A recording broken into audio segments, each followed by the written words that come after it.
All right, welcome to I think this is episode 4 of Conversations with You. I am here with my new friend Matt. Matt, how are you, sir? I'm good, man. How's it going? I'm doing very well. I cannot complain, man. I appreciate you taking some time with me today. Thank you.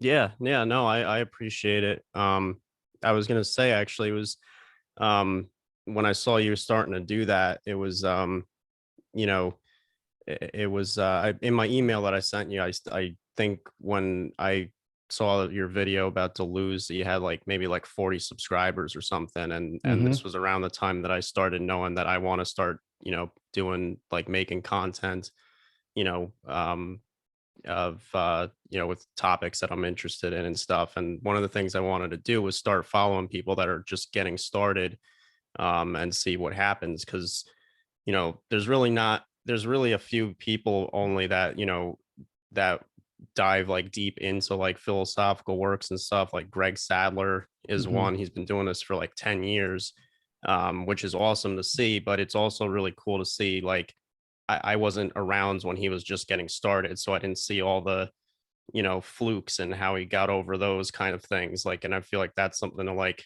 really valuable. So I was like, let's, just to, subscribe to a few channels that were doing stuff that I was interested in, and see how they do it, and try and learn from that. And um, it was interesting because I was thinking like, maybe, someday, maybe do some kind of collaborative thing with some of these channels.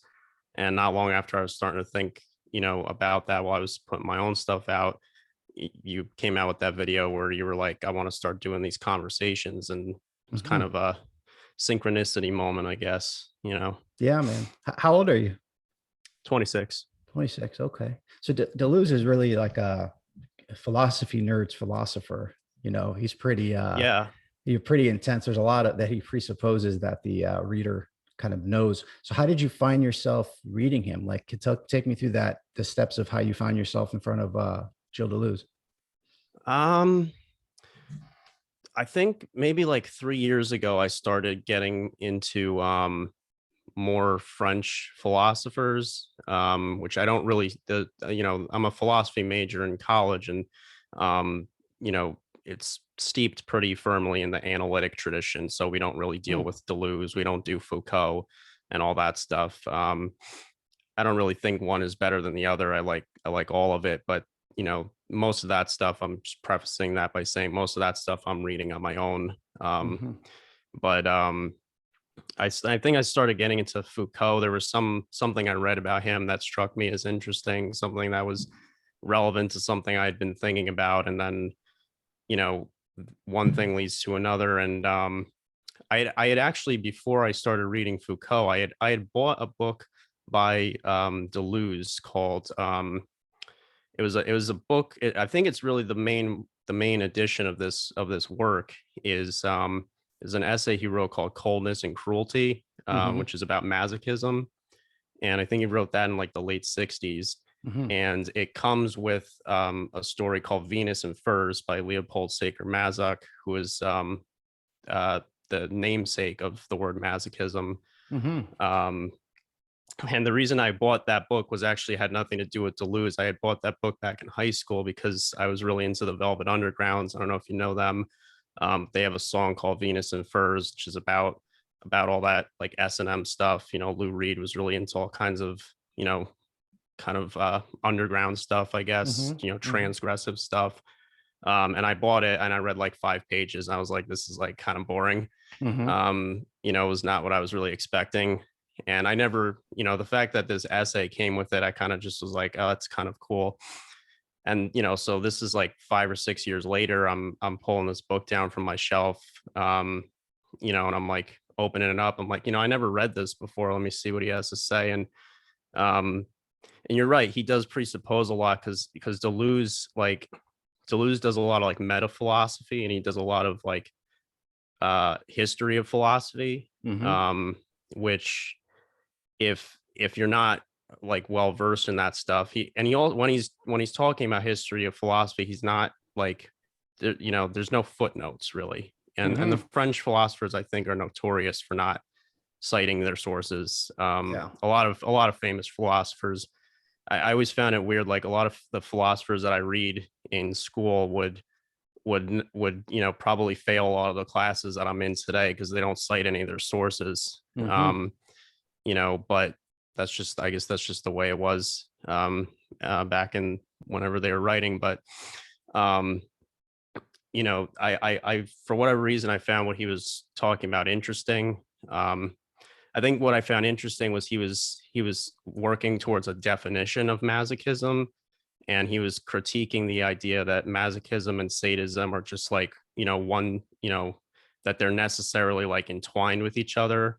Hmm. I forget the exact argument, but that whole idea of like searching for like a precise definition of something is one of like what I think like the foundational aspects of philosophy, going all the way back to Socrates. Hmm. His the Socratic project was largely based around looking for precise definitions for things. Hmm. And so I found that interesting, and I figured I should start with what I thought was something easy. What is philosophy, right? It's probably a beginner's book. Yeah. Not at all, not at all, as I'm sure you probably have discovered. But yeah, I'm still working my way through what is philosophy. I put up one video that I want to try and do some kind of summary, which is going to be kind of as I go through it, I guess. But Yeah. I'm still there's so much like history of philosophy that I'm reading in that book now, that like now I think I'm in my fourth year of school, or just about to start my fourth year of school. Now there's a lot of references he makes that I'm like, okay, I know what he's talking about here, but he's not like, he doesn't hit you over the head with it. So it really is, like you said, he's a philosopher's philosopher. But Yeah. um, out of all the like postmodernist stuff, and I think people use that term really loosely. Hmm. Most of the postmodernist philosophers hate the word postmodernist. But out of all of them, I always liked Deleuze. I always felt like, because he treated like philosophy like as his, object of study. And I don't know, that's just something that always really interested me.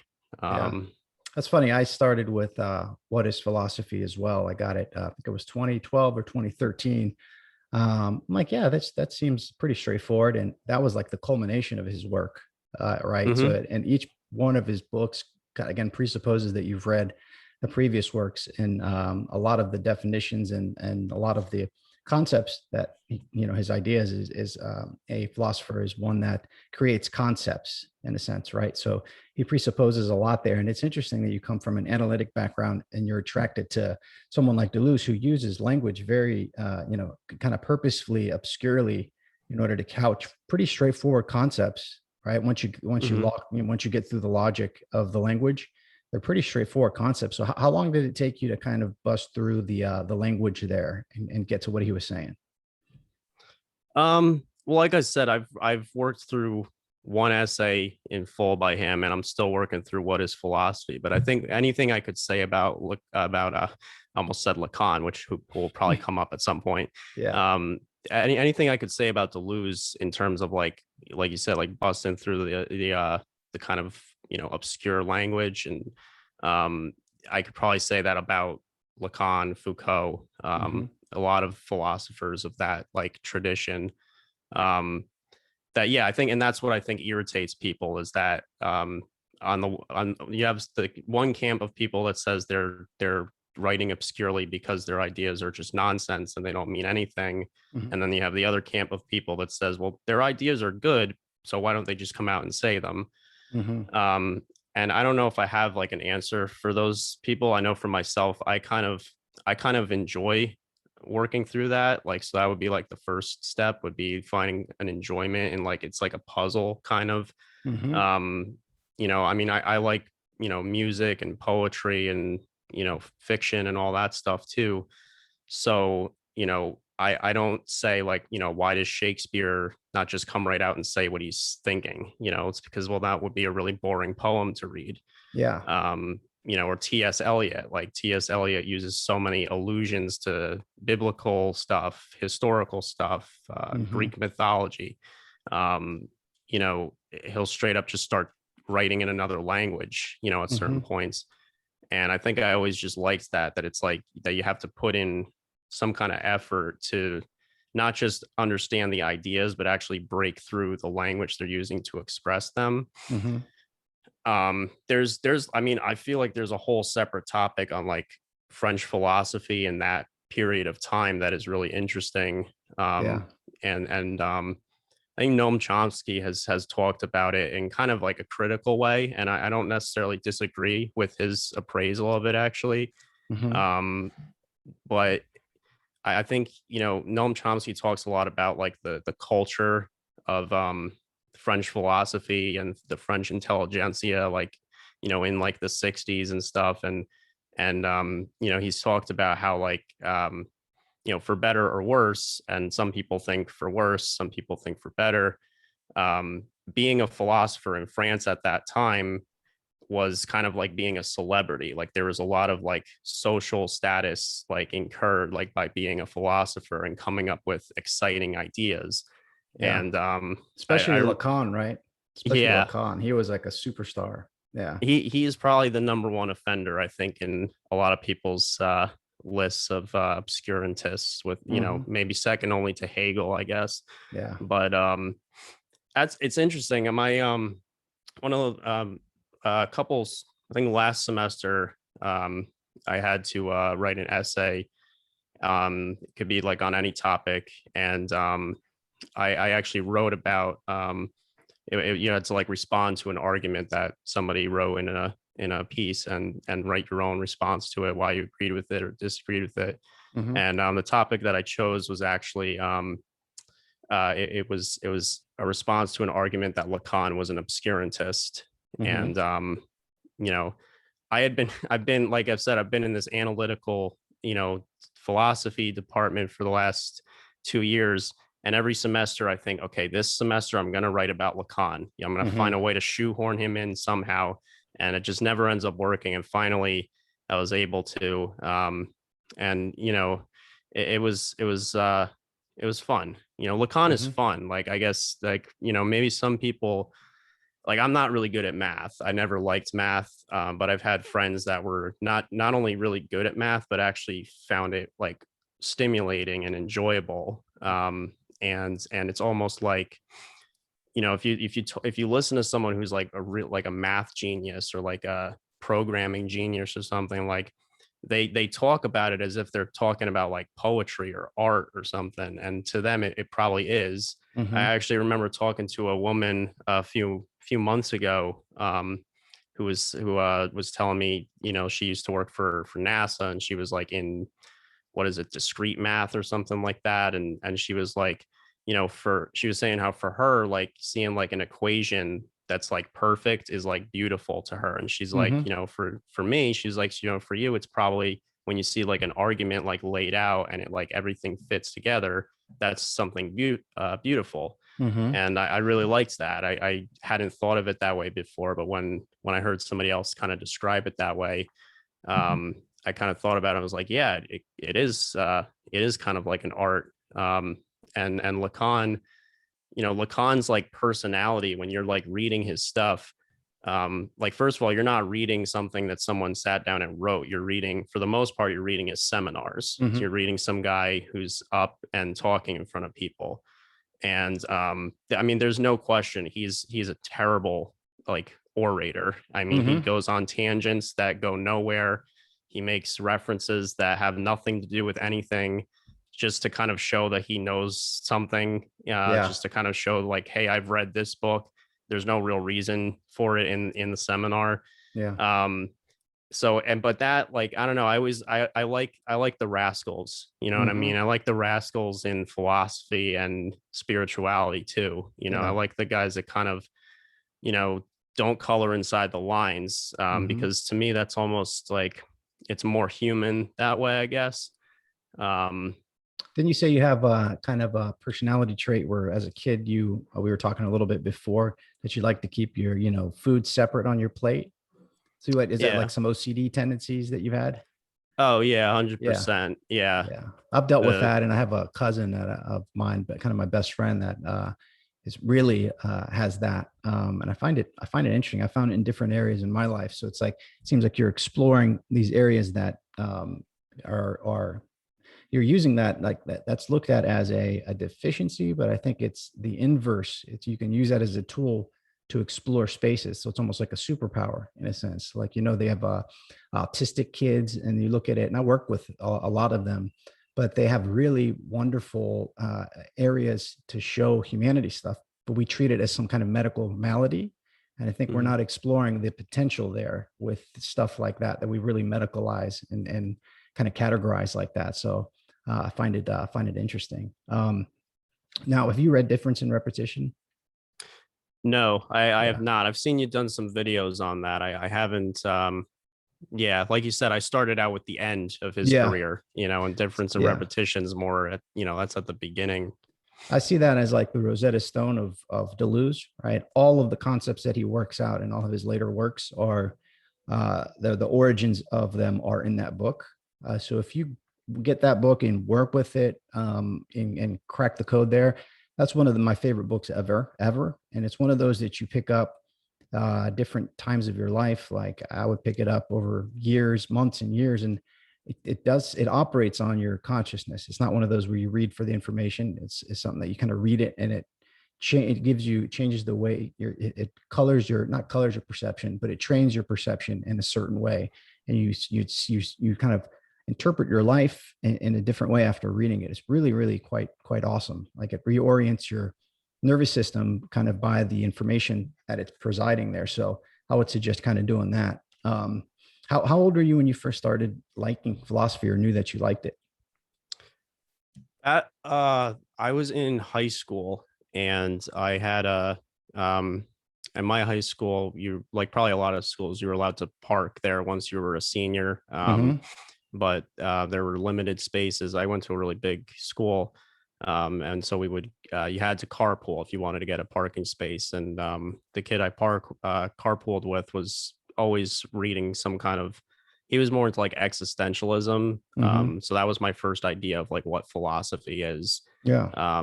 Nietzsche, Kierkegaard, Camus, Sartre. Those were the guys I was getting into early on. And I was getting into it at a time I don't know, probably 17 or 18 at this time. And, it was at a period like a lot of people, probably at that age, where, a lot of the beliefs that I'd been working with weren't working anymore. And Mm-hmm. I needed some new ones. Yeah. And so I from the beginning, I always looked to philosophy as a source of information about how to, like you said it perfectly, how to reorient, my perspective of the world. Um, that's what I get out of, reading like spiritual works as well. Yeah. I get kind of the same need met from both, or at first I did. While I do, like I said, I like challenging the idea that I need to keep things separate. Mm-hmm. I also, and this is probably why I like Deleuze so much, I also appreciate the value of boundaries, like conceptual boundaries, which is something that he's really big on. Something that Kant was really big on. If you ever read his prolegomena, I don't know how to Dominant. pronounce it, but Yeah. it's, yeah, on metaphysics, where he basically says metaphysics is bullshit. Mm-hmm. I love the idea of like, you know, clearly demarcating, if you, to the extent that you're able to, like clearly demarcating like what the difference is between one concept and another. Mm-hmm. Because if you can't do that, then it's like, well, why not? Is it because these two are actually the same thing? Mm-hmm. Or is it because we just haven't pressed far enough? We haven't asked enough questions. And I feel like there's value in that as well. So, as had a spiritual mentor who would say that the duality is contained within the singularity. Mm-hmm. Yeah. Um, It's like a kind of a non-dual metaphysics in a sense. What are your thoughts on, there was especially the French postmodern philosophers were critiquing pretty hardcore metaphysics as such. What are your thoughts on metaphysics? I I didn't know what my thoughts on metaphysics were until I took a class on metaphysics, Hmm. and that's one of the reasons that I've enjoyed studying philosophy formally, and I feel very fortunate that I'm able to do that, um, because there's a lot of you know there's more than existentialism was when I was 17, 18, and then I started realizing there's all these other issues in life, all these other positions to take. Hmm. When I started taking metaphysics, I realized within probably like a week that I did not like metaphysics. Yeah. I didn't, I wasn't sure if I didn't like it or I didn't understand it. Probably a little bit of both. I mean, it's Was that such a in was that an intro to philosophy course that where you started taking it, like an intro yeah, level? yeah, that was what was an intro just to metaphysics. So like the program I was in, or still am in, it was beyond like just intro to philosophy, which gives you, um, Socrates to Kant kind of condensed in Hmm. 15 weeks. Then there's the different subjects of philosophy. So I took like epistemology and then metaphysics and then ethics. But when I took the metaphysics class, I started to realize like, uh, I don't really like doing this. Yeah. Who were um, you reading in that class? Like, who were you kind of reading and looking at? we were using a textbook by E.J. Lowe. I guess he's probably more recent. I don't know if he's still alive or not anymore. But like within like, like, the last, I guess, 20, 30 years or something, the book was Hmm. probably written, if I had to guess. Um, but what I did find was, at the beginning it was okay, I don't like metaphysics, it's boring, it's confusing, I don't get it. At the end it was like, okay, I clearly have some positions on metaphysics. That's one of the things that was argued in the beginning. We read Kant's dismissal of metaphysics, saying it's impossible, and the argument was basically like, well, that's a metaphysical position. Hmm. Saying there's no metaphysics is a position in metaphysics. Which there's ways around that, but it's not a bad argument, it's not a bad response. So by the end it was kind of like, okay, maybe it's not that I don't like metaphysics, or it is confusing, it's very, very difficult stuff to, because it's all abstract, it's so hard to wrap your head around. um but I did find that there's certain things that I can say, like I think I like my metaphysics to be simple, I like it nice and neat and tidy. I'm probably a low ontologist, anti-essentialist. I like Hmm. everything nice and clean. Going back to the keeping my peas and potatoes separate on the plate, I guess. Yeah, um definitely. Yeah, that's it. That's interesting. Deleuze has a kind of a materialist metaphysics, and I have this idea that he kind of, he had to write that in this way, kind of effacing the transcendent or any ideas of the transcendent, because that was again the culturally specific norm to do then. But I think that he really kind of folded in a really interesting metaphysics of transcendence and his immanence that he calls it, right? And it kind of left breadcrumbs for future philosophers to unpack when the cultural environment would allow it. So I think there's a lot more mm, to explore with regards to Deleuze than in the future now and in the future than in the past. Obviously, he's become real popular in the last 15, 20 years. Now, when you say you read, kind of spirituality, so I guess two questions here. What would be your definition of spirituality, and what was spirituality, your understanding of spirituality as a child? Were you religious? Were your parents religious or anything? yeah, I guess I've probably given over the last few years, I've probably like, thought about maybe 10 different definitions of spirituality. I guess the one I'm working with now is something that, um, you know, again, to borrow kind of what you said before, something that reorients the way that I interpret the experiences I'm going through. Mhm. Um, to me, to me, that's what spirituality is. And, I I'm contradicting what I just said about how much I love a precise definition, because that's, that's fluff. But Yeah. but I don't know what to tell you to tell Yeah. people other than that. But that's just the one. It's you probably, if you're reading like mystics and stuff, like it's one of the things they all talk about is that there's like these certain moments where the mystics will write, like Thomas Merton, I think of, he's one of my favorites, Hmm. where they just get to this point where they're like, why am I even talking about this stuff? All the words I'm using is not coming close to what the thing actually is. Hmm. But I'm a human being and I'm, confined to language. So I guess I might as well just talk about it. Yeah, for Um, sure. Now you're analytically minded, so you're studying analytical philosophy now. I guess I'm studying analytic philosophy because that's what they focus on. Yeah. Um, but I will say one of my professors said something really cool a few semesters ago. He was saying how he was like, he's like, look, we go through our phase where we're really into continental philosophy. Some of us stay there and some of us don't. And he said, one thing I'll say is that if you study analytic philosophy, you get a firm grounding in the philosophical method that's been, developed, since Socrates. Um, you can go into continental philosophy and avoid some of the problems that I think annoy people about the continentalists.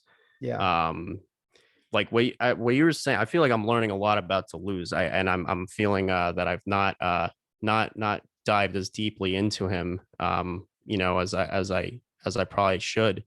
I really like your perspective that like the way he wrote, because he was writing about like the transcendent and the the immanence and the plane of immanence and all that stuff, and leaving breadcrumbs. I like that. um when I think about it, is like that, I think that's one of the things that like differentiates Deleuze from someone like Foucault. Like Foucault is not writing about the transcendence, yet Hmm. he's writing incomprehensibly. Yeah. um according to some people, it's incomprehensible. I actually don't find Foucault to be that bad in terms of writing obscurely. um but um but it is, it's definitely different from you know uh Spinoza's ethics or something, where it's like Hmm. postulate, axiom, corollary, like, 1, 2, 3, 4, 5, or like Wittgenstein with his, like the, like, what do they call it? Like geometric, like kind Hmm. of style. Um, the, Foucault, Lacan, the Deleuze, they just don't write that way. And um it's a history of philosophy issue, because it's like these ideas that people are working with, I don't think belong to anyone in particular, but the way that the ideas might be expressed or grappled with is going to be influenced by the culture. And that's why I always liked Noam Chomsky. Like I was saying, he has kind of a kind of a dismissive view of it, and I think he's kind of onto something, where he talks about how like there was, at a time in French philosophy, there was like a huge incentive to come up with not just ideas but exciting ideas and new ideas. And he goes on to say, he's like, but the problem is coming up with new ideas all the time is hard, so we have to start coming up with crazy ideas. Hmm. And Yeah. that's, I mean, that's Chomsky's view of it. He's very critical of that tradition. I mean, he was in a debate with Foucault, Hmm. um the Chomsky Foucault debates. Yeah. What was the question again? I sometimes I don't know when to stop No, you're talking, so good. I'll I mean, just run out of things to say. the questions are opening up spaces for us to explore. There's not, and I guess something that came up just here talking about the continental analytical divide. It reminds me of the idea of the difference between serious scientific people and religious people, right? And it's saying that the analytic gives you the structure in order to interpret the continental, right? You can say that Hmm. science, anthropology gives you the tools you need in order to study religions or old cultural systems. But then you're rooting yourself and you're situating yourself within the current idea of science, right? And you're kind of applying that. I think that we're seeing just as we're seeing this kind of this integration between kind of religion and science. I think there's the same thing that's going to happen. Maybe integration is not the right word, between the analytic and the continental divide, right? Because if you can use the innovations of modern theoretical physics and science in general, or the detailed analysis of analytical philosophy, right, and then turn it around and not dismissively look at the more metaphysical, religious, and continental ways of thinking, but in an appreciation, in a way of appreciating them, because there wouldn't be the analytical philosophical claims without the continental, which presuppose them, right?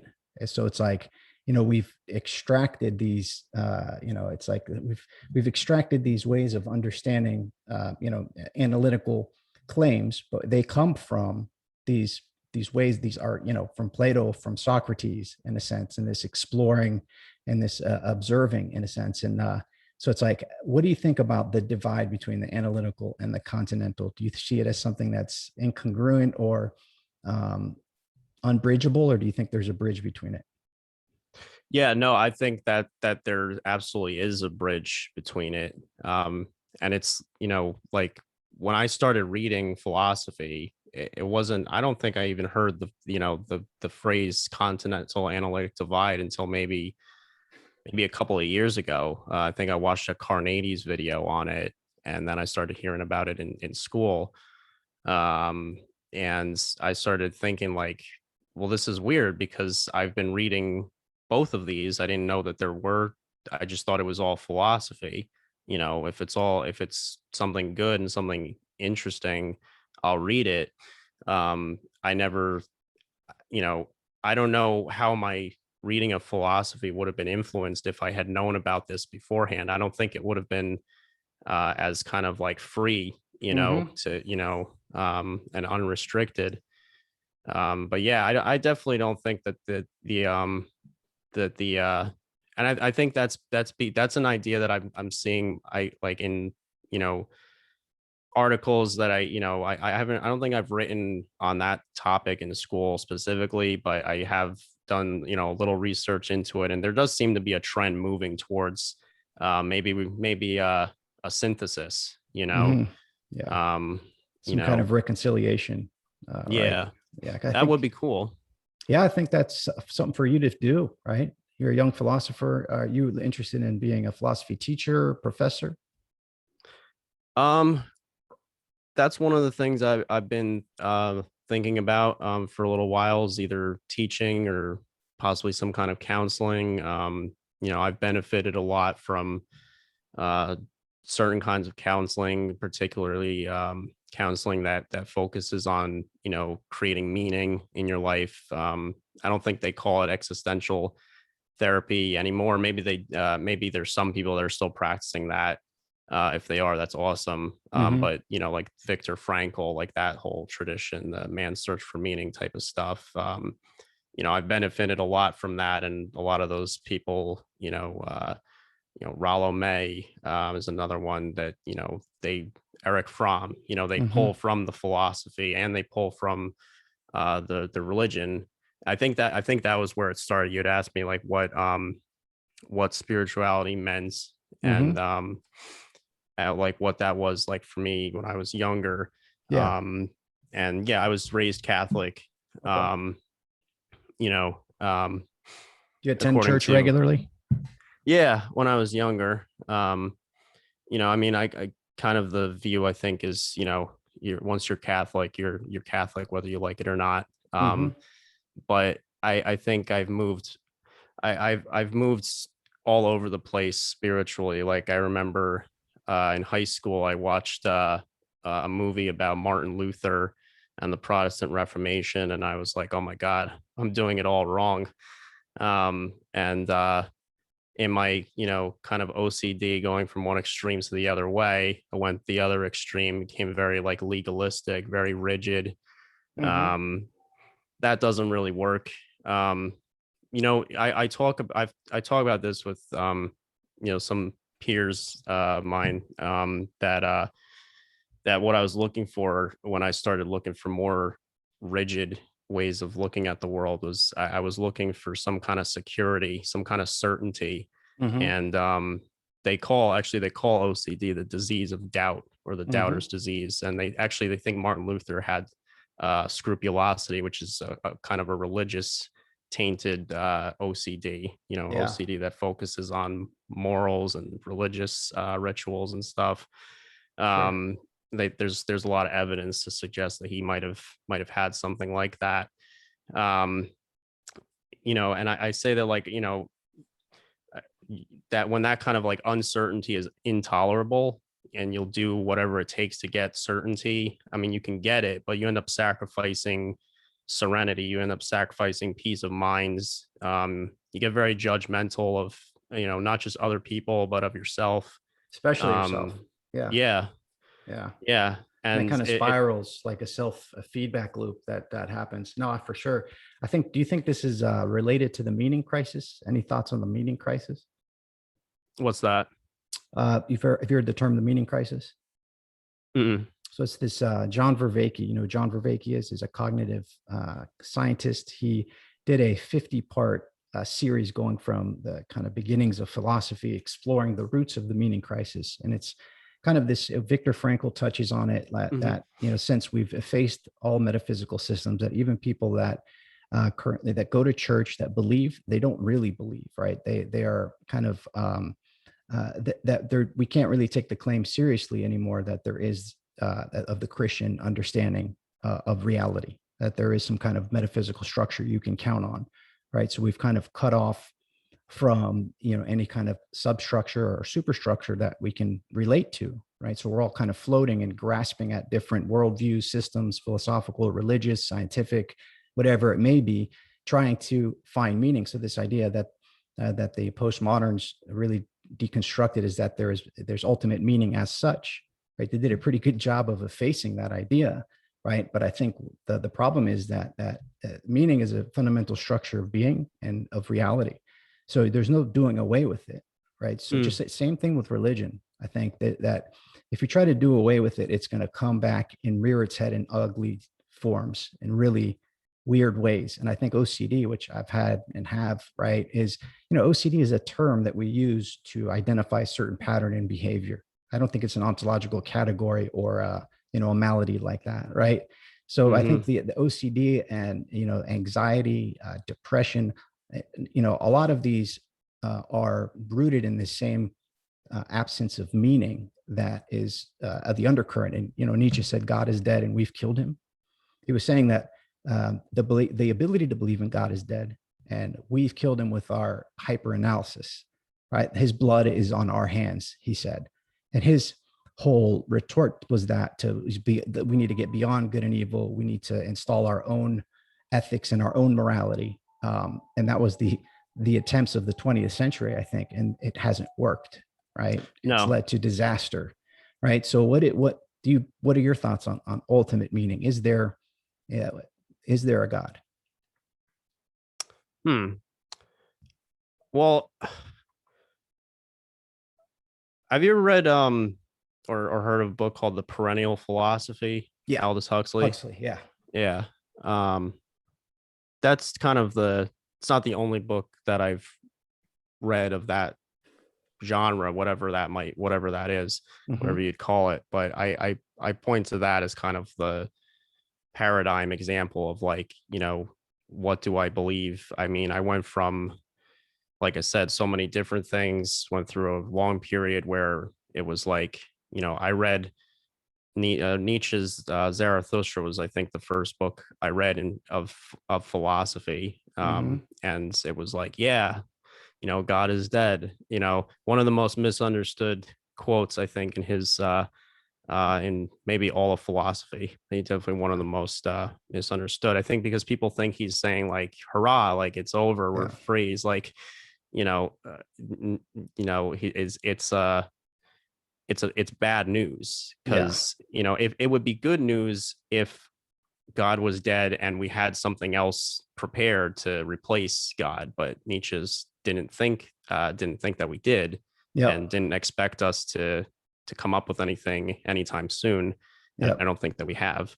And he said Um, that man is a rope between the ape and the Ubermensch, right? And we're mhm, entering this period of kind of staring into the abyss.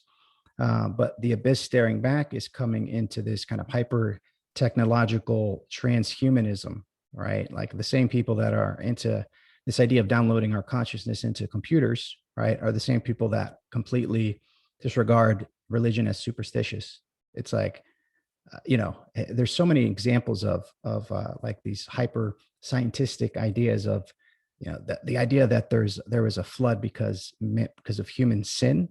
That is a ridiculous idea, right? But global warming is, so they're essentially saying a flood is coming because of human sin, right? Sin is the inaccurate or missing the mark in terms of human behavior.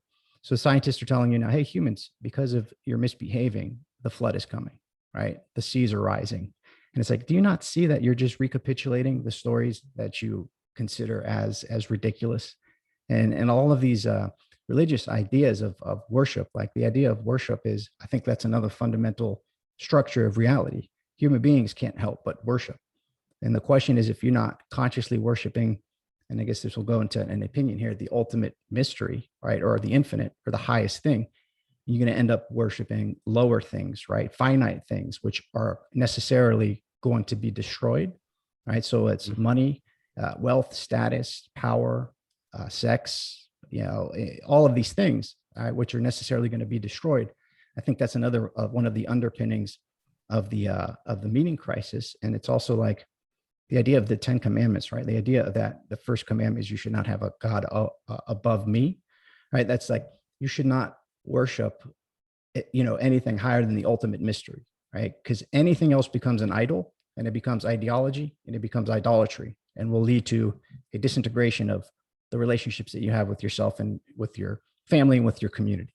So unless you're ultimately worshiping the mystery, the infinite mystery, right? You're not plugged into the infinite. Anything you create will necessarily eat itself from the inside, in a sense, right? So it's like, and I totally agree that with regards to Nietzsche, he wasn't, he wasn't celebrating the death of God, no, it wasn't a but party. I like to, something I've recently been doing is I like to look at the actual lives of the philosophers and the Mhm. psychoanalysts that I appreciate. Like, so Nietzsche went mad, right? And his end of his life was pretty horrific. Deleuze committed suicide is one thought, right? That he was gasping for air outside of his balcony in Paris and he fell to his death. That's one of the ideas, right? So these people that have these ideas, like what happens to their lives, right? I think there's something there. I don't know really how to articulate it in a sense, of kind of what that looks like. But the perennial philosophy, I think it's an interesting, something that I was into big time for a long time, right? That there's these, and you know who Ken Wilber is? Ken No. Wilber has, he was I got into him like at 2010, he talked about integral theory. He talked about all the different religions have within themselves a piece of the truth, right? And Mm. if we develop our consciousness enough, right, that we can appreciate all of the particular religions and we can take from them the best parts of them and we can weave a tapestry of an ultimate new religion, in a sense, right, which is kind of the perennial philosophy. Because how do disparate cultures and world historical perspectives, whether it's the Taoists, the Buddhists, the Hindus, the Nordic people, the Native Americans, the Hebrew, all of the ideas a lot resonate a lot. So different times and places, and they're coming up with the same, essentially the same structural ideas. What do you think where does that come from? And I think that's where the perennial philosophy is very attractive, because it's like, oh, there is this substructure to reality. It's not all kind of arbitrary, right? If all these cultures are coming up with it, but I think that's still not enough, in my opinion, to kind of satisfy, in a sense. So yeah, I don't know. I didn't really have a question. Just kind of exploring that space. Well, if I'm being honest, as far as where it comes from, um, I think it comes from what actually is. That I guess I was thinking of a how to like, you asked at the beginning, like, do you think there's a God? And I guess those questions always throw me off. Like, do I believe in God? Do I think there's a God? those questions used to be very important to me when I was very focused on plugging in the correct information into my brain to get the right results. And that's just not how life works, because I'm not a computer. I'm not like a robot. Life is a lot messier, but a lot more beautiful because of that. But I think today, what I think about, and this has everything to do with just the people that I've been exposed to, in my 20s, as I'm maturing, and people in my life, as well as, people that I find online or in books, is I've moved away from, do I think there's a God? Do I believe there's a God? To, what is my experience? And I've experienced something, and I continue to experience something if I look for it. And when I use the word God to describe that, most people know what I'm talking about, and I can have a conversation with people. And I guess that's kind of what the word functions for me. Yeah, John Vervaeke, and I highly suggest you looking him up. He uses the term, which I love, relevance realization, right? Relevance realization. Yeah, there is this kind of process, this reciprocal relevance realization in terms of what shows up in the world as meaningful and important to us, right? Why did philosophy become meaningful and important to you, and not basketball or, history, right? What was it? So there's like this, something shines forth to you and catches your attention and your consciousness, right? It doesn't catch others, but their others is caught with other things that they move towards, right? And then what is relevant to you, right, shines forth in the reciprocal relationship that you have with what occurs in your life, in a sense, and you keep following that thread. And I think that's a good way to understand the idea of God, right? Is the process of revelation, the process of revealing the truth to yourself, right, through your relationship with the world and others. I think that's a good way to think about it. And I think, speaks a little bit to kind of your perspective there, in a sense. Would you say that the concern of validating your experience against what there is important to you? Like being accurate with your experience? Well, if I've experienced something, I guess there's a possibility that, I haven't, I guess I'm not understanding the question. Right. Well, is there an objective reality in the world, or is there? Well, I think subjective? there is, yeah. So is there? So what is the relationship between, like you said, your experience of things and the objective reality? Is there a higher fidelity towards what reality is, and a lesser fidelity that is determined or measured by your experience of the world? Right? How do you know what your experience is valid or true, or more closer to objective? Well, on one level, that would get into a whole separate topic of what do we mean by true. There's so many different connotations. But the short answer, I guess, for me, I definitely take after the William James approach, the pragmatic approach. Does it work? Yeah. Does it make my life better? Does it make other people's lives better around me? I mean, you asked about why did you get into this instead of that? The tradition that I follow probably most today is mostly from the Bhagavad Gita, the major text of Hinduism, which one of the central ideas of that is reincarnation, and is the reason that you're doing what you're doing this time is because you did this other thing last time, and that means you're going to do this thing next time. And I read that a few years ago, and I don't know, maybe I'm crazy, but I just read that and was just like, oh yeah, no, of course that's the way it is. There's just I have no fight left in me anymore. I had a similar experience with Bhagavad Gita, and really Taoism. I got really heavy into traditional Chinese medicine and Taoism, but the Bhagavad Gita as well, Arjuna, and kind of this idea that we're on the samsara, the cycle of life and death, right? And ultimately, the goal is to get off that cycle, right? And some ultimate realization. I think there's some resonances there with the idea of karma and sin, right? Sin is the term sin comes from ancient Greek archery, and it means literally to miss the mark. Hamartia. Hmm. Have you heard that before? I think I probably heard that from like Alan Watts or something. That sounds like Yeah. something he would talk about. So the word amartia or sin, right, means to miss the mark. It means when you're aiming at something, right? If you're aiming appropriately, you're hitting the mark. But if you're sinning, you're missing the mark, right? And karma is you're building up karma. If you're not if you're living the dharma, you're not building up karma, right? So I think there's a lot of resonances there. But the idea of sin as missing the mark, I think, is something that opens up a whole nother space to explore, right? Like, what are your thoughts on the logos theology? Ever explore that? I see the word here and there. I guess I don't know too much about it. So Why don't you tell me about it? So in the Bible, in the beginning was the Word, right? It says in terms of our English translation, in the beginning was the Word, and the Word was with God, and the Word was God, right? So what the heck does that mean? What do you mean in the beginning was the Word and the Word was God? It's like, so the Greek Septuagint translation of that is "Stin archi itan to logos," right? In the beginning was the logos, right? In the beginning was the fundamental organizing principle of reality, right? There is this reality is fractal, right? You can see this structure that emerges in a flower, in a leaf, like the leaf is a smaller representation of the tree as a whole, right? We see these fractal patterns in our fingers, in our fingerprints, in our lungs, in our vessels, our blood vessels, and our arteries look like rivers, right? And different offshoots.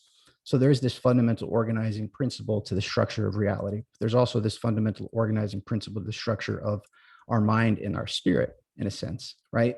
So the way that opening line of the Bible is interpreted by a lot of the church fathers, and kind of the way I see it is, in the beginning was the fundamental pattern, the fundamental principle that patterns reality, right? And that's the logos, right? In the beginning was this fundamental patterning principle of reality, and that fundamental patterning principle of reality was with God, and that fundamental principle patterning of reality was God, right? So there is this way that the world lays itself out that is true, that is right, right? And to follow that is to hit the mark.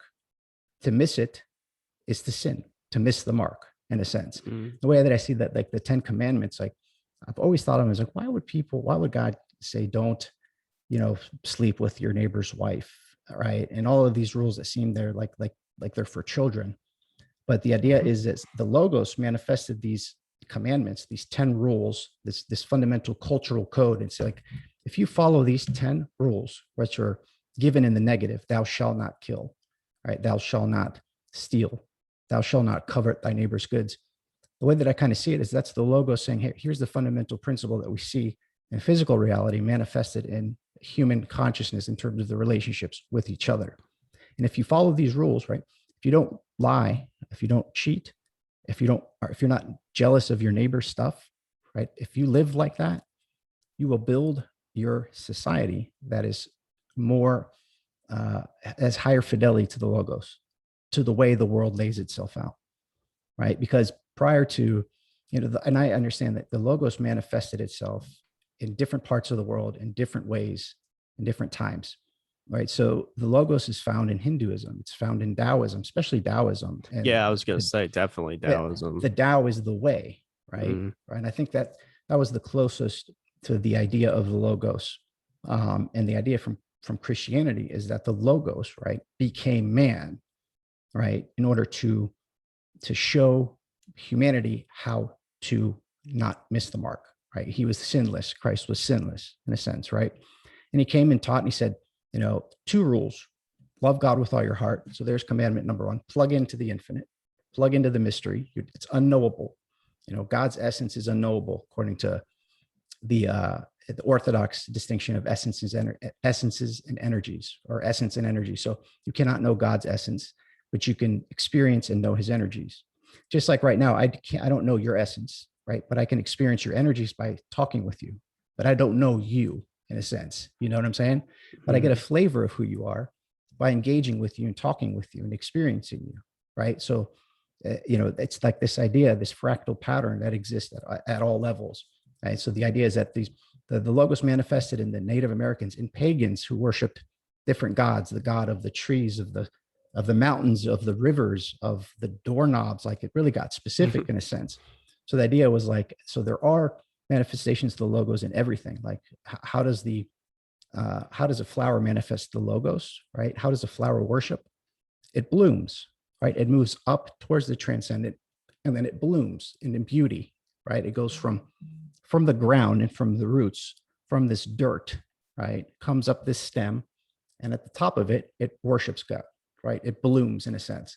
There's this idea that birds chirp, frogs croak, right? The idea is that humans pray, right? We have this ability of language and dialectical thinking, right? Which we apply beautifully to categorize the physical world.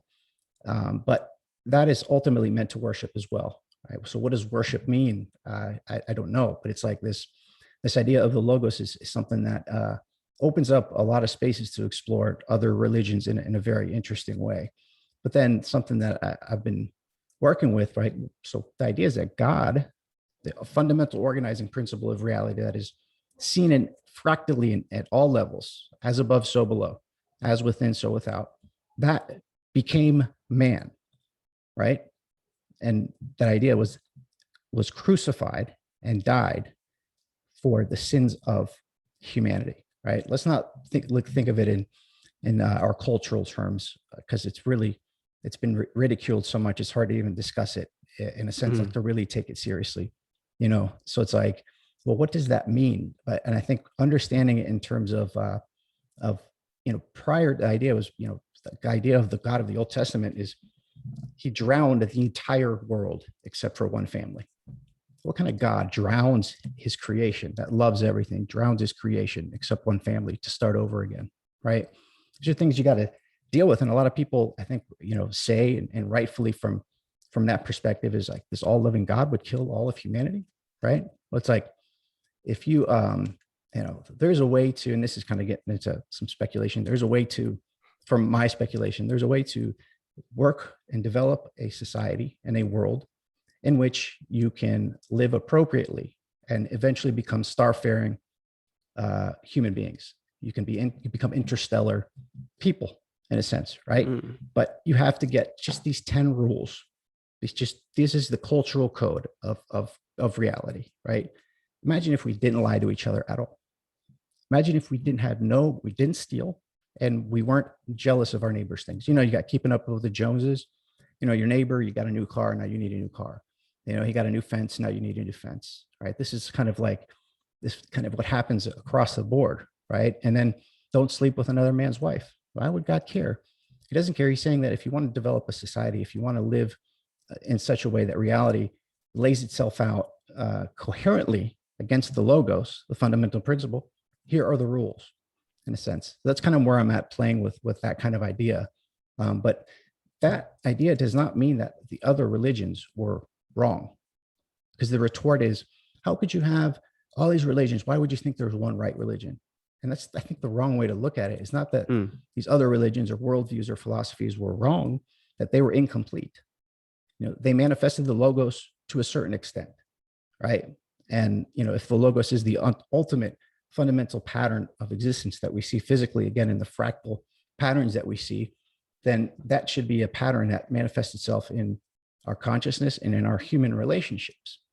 If you take that idea seriously, right, it opens up a space to explore that does not denigrate your previous explorations. It could kind of nurture them in a sense, right? Especially because your background was Catholic, right? When you were going to church and you were going to services, like I know my experience as a kid, I went when I was young, but I didn't like all right, my parents are doing it, so I'll do it.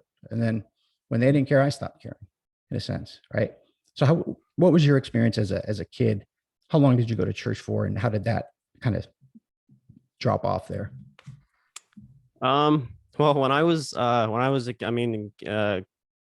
you're Catholic, you also go to catechism or CCD, and I liked I found it interesting, the stories and stuff. I didn't really like sitting still for an hour, but I liked the stories. And I actually remember being in like second grade, and um, we weren't like reading from the Bible, and I was like, can we like read from the Bible? Like, who Mhm. asked that in second grade? Yeah. Nobody cool asked Yeah. that.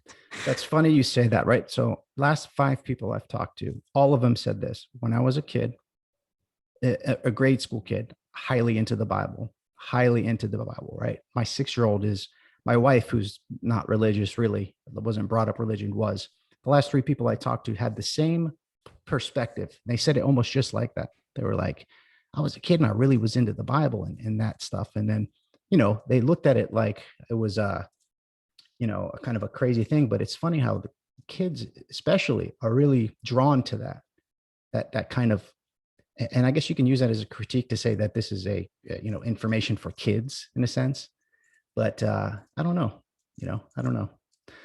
But man, I have another call here at 6:30, here at 6:25 here. So yeah, last 5 minutes, I got 5 minutes. So go on with what you were saying as a kid. Yeah. Um, yeah.